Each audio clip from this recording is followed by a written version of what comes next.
Hello everyone, আসসালামু আলাইকুম। সবাই কেমন আছেন? আশা করছি যে যেখানে আছেন ভালো আছেন, সুস্থ আছেন।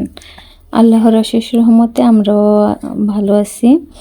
তো আজকে রান্না করব। আজকে সন্ধ্যাবেলায় রান্না শুরু করে দিলাম, কারণ মাঝে মাঝে রান্না করতে গেলে দেখা যায় কারেন্ট থাকে না, অন্ধকারে রান্না করা যায় না, অনেক কষ্ট হয়। তো আমি আজকে তরকারিগুলো আগেই সন্ধ্যাবেলা রান্না করে রাখতেছি, আর রাত্রে শুধু আপনাদের ভাইয়া আসলে কয়টা ভাত রান্না করব, তাহলে হয়ে যাব। আর তরকারি রান্না করা থাকলে দেখা যায় গরম করে দেওয়া যায়, আর রান্না না থাকলে তো খাইতেই দেওয়া যায় না। যেমন গতকালকে আমার রান্না করতে ভালো লাগে নাই, তার ভিতরে আবার কারেন্ট ছিল না, তো আমার আর রান্না করা হয় নাই, রাত্রে না খেয়ে ঘুমাইছে। আর দেখেন কেমন লাগে, তাই আজকে আগে থাকতে রান্না করে রাখতেছি। তো আজকেও দুপুরবেলা কারেন্ট গেছে, বিকালবেলা আসছে। তো বিকালে আসার পরেও কিছুক্ষণ চিন্তা ভাবনা করলাম যে রান্না করব কি করব না। তারপর চিন্তা করতে করতে রান্না করতেই চলে আসলাম। আর এই যে আজকে রান্না করতেছি হচ্ছে রুই মাছ। রুই মাছটা ভুনা করতেছি, আর রান্না করব মিষ্টি কুমড়া। মিষ্টি কুমড়াটা ভাজি করব। আর এই দুইটাই রান্নার চিন্তা ছিল, পরে আবার হঠাৎ করে মনে হলো অনেক দিন ধরে ডাল খাওয়া হয় না, তো আজকে একটু ডালও রান্না করি অল্প করে। তো আপনারা দেখছেন শুরুতেই অল্প একটু ডাল ভিজায় রাখছি। ডালটা মাত্রই ভিজাইছি, যার কারণে ভাবলাম আগে মাছটা আর মিষ্টি কুমড়া ভাজিটা রান্না শেষ করি, ততক্ষণে ডালটা ভিজে গেলে রান্না করলেও সুন্দর হয়ে গলে। আর ডালটা যদি না ভিজায় রান্না করি গলতে একটু দেরি হয়, যার কারণে আগে ভিজায় রাখলাম।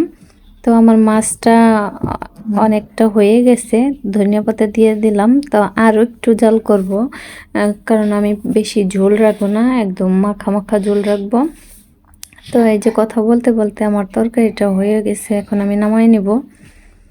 আর হচ্ছে মিষ্টি কুমড়াটা আনছিলাম খিচুড়ি খাওয়ার জন্য, কিন্তু মুরগির মাংস নাই ঘরে, মুরগির মাংস শেষ হয়ে গেছে, আবার আনতে হইব। কিন্তু কিছুদিন ধরে আমার কি হয়েছে, মাজা এত ব্যথা, বেশিক্ষণ বইসা থাইকা কোনো কিছু কাটাকাটি করতে পারি না।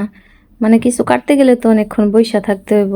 আর যদি বাজার করি একসঙ্গে অনেকগুলো বাজারই করি, মানে মাছ মাংসগুলো, সবজিটা আমি যখন খাইতে ইচ্ছা করে তখন কিনে নিয়ে আসি।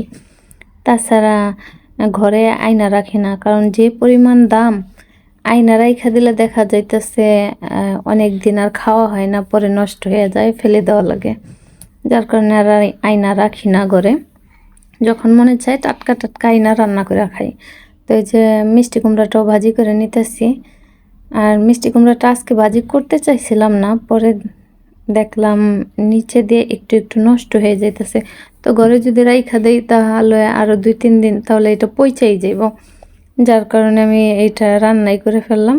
যখন আবার খিচুড়ি টিচুড়ি রান্না করব তখন আবার কিনা নিয়ে আসবো, যার কারণে এখন এটা রান্না করে ফেললাম। তো ভিডিওটা যে যেখান থেকে দেখছেন যদি ভালো লাগে কষ্ট করে একটু লাইক কমেন্ট শেয়ার করে দিবেন। আপনারা যদি লাইক কমেন্ট শেয়ার করেন আমাদের উৎসাহটা আর একটু বাড়ে, তো ভিডিও করতেও ভালো লাগে। যদি আপনারা পাশে থাকেন, উৎসাহ দেন, আরও ভালো ভালো ভিডিও বানানোর চেষ্টা করব।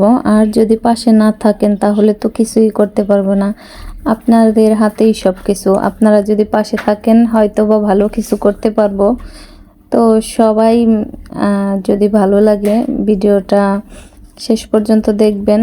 আর কি বলবো আসলে, তো কথা বলতে বলতে আমার রান্না তো এগুলো আগেই শেষ হয়ে গেছে। যে মাছ ভুনাটা করছি, আর হচ্ছে মিষ্টি কুমড়া ভাজি, আর ডালটা তো চুলাতে আছে। তো সবাই ভালো থাকবেন, আল্লাহ হাফেজ।